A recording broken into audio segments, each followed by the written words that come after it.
अगर आपने इन 5 बातों का ध्यान नहीं दिया तो आप एक बड़ा लॉस गंवा सकते हैं। जो लोग प्रॉपर्टी लेने की सोच रहे हैं, ये वीडियो उन लोगों के लिए है। तो 5 बातें में से पहली आती हैं बिल्डर का ट्रैक रिकॉर्ड, सेकंड है रजिस्ट्रेशन और लीगल डॉक्यूमेंटेशन चेक करना, पेमेंट प्लान और फाइनेंशियल फ्लेक्सिबिलिटी, फोर्थ है कंस्ट्रक्शन ऑफ क्वालिटी और मटेरियल, इंफ्रास्ट्रक्चर और लोकेशन की ग्रोथ।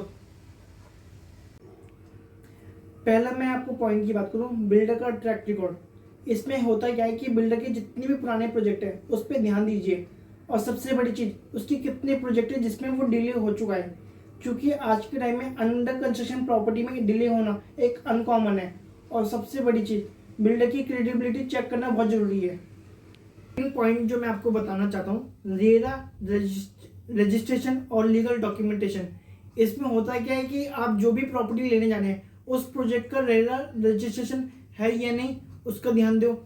सिंपल एक चीज़ और बताना चाहूँगा साथ ही, टाइटल डीड। मैं आपको सेकंड पॉइंट बताना चाहूँगा, रेरा, रजिस्ट्रेशन और लीगल डॉक्यूमेंटेशन। इसमें देखना क्या होता है कि आप जो भी प्रॉपर्टी लेने जा रहे हैं उस प्रॉपर्टी का रेरा रजिस्टर्ड है या नहीं। सिंपल एक चीज़ और बताना चाहूँगा कि title deed, sanction plan, environment clearance और एनओसी वेरीफाई होना बहुत ज़रूरी है। साथ ही ये इससे क्या होता है, आपकी जो लीगल प्रॉब्लम है उससे आप बचते हैं।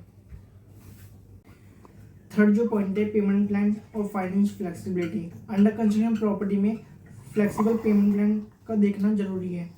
इसमें आपका बजट और कैश फ्लो के हिसाब से हो। हिडन चार्जेस का भी ध्यान देखना चाहिए, PLC, car parking, club membership, even जो भी आप चार्जेस पे करें उसका ध्यान देना बहुत ज़रूरी है एडवांस में। अगर मैं फोर्थ पॉइंट की बात करूं, क्वालिटी ऑफ कंस्ट्रक्शन और मटेरियल। इसमें आपको क्या करना चाहिए, जो भी साइट पे आप प्रॉपर्टी लेने की सोच रहे हैं उस पर आपको खुद लाइव जाकर देखना चाहिए। उसमें आपको इस चीज़ का ध्यान देखना चाहिए कि वहाँ पे जो कंस्ट्रक्शन क्वालिटी है क्या उसमें यूज़ हो रहा है।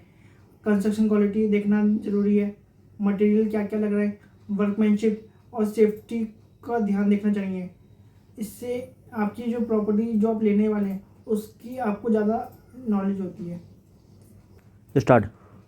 फिफ्थ जो पॉइंट है, प्रॉपर्टी एप्रिसिएशन और इंफ्रास्ट्रक्चर का ध्यान देखना जरूरी है। जहाँ पे आप प्रॉपर्टी लेने वाले हैं वहाँ पे आपको school, hospital, medical facility, metro की कनेक्टिविटी, अगर आपको जो ऑफिस है वहाँ से आपको अच्छी कनेक्टिविटी कितनी मिलती है, तो इन 4 से 5 बातों को ध्यान देखना जरूरी है। इससे आपकी जो प्रॉपर्टी लेने वाले हैं उससे आपकी जो वर्थ है वो कितनी होने वाली है उससे आपको काफ़ी आइडिया होता है। और वहाँ पे क्या क्या फ्यूचर प्लानिंग है, किस तरीके की प्लानिंग है, इसका ध्यान देखना जरूरी है।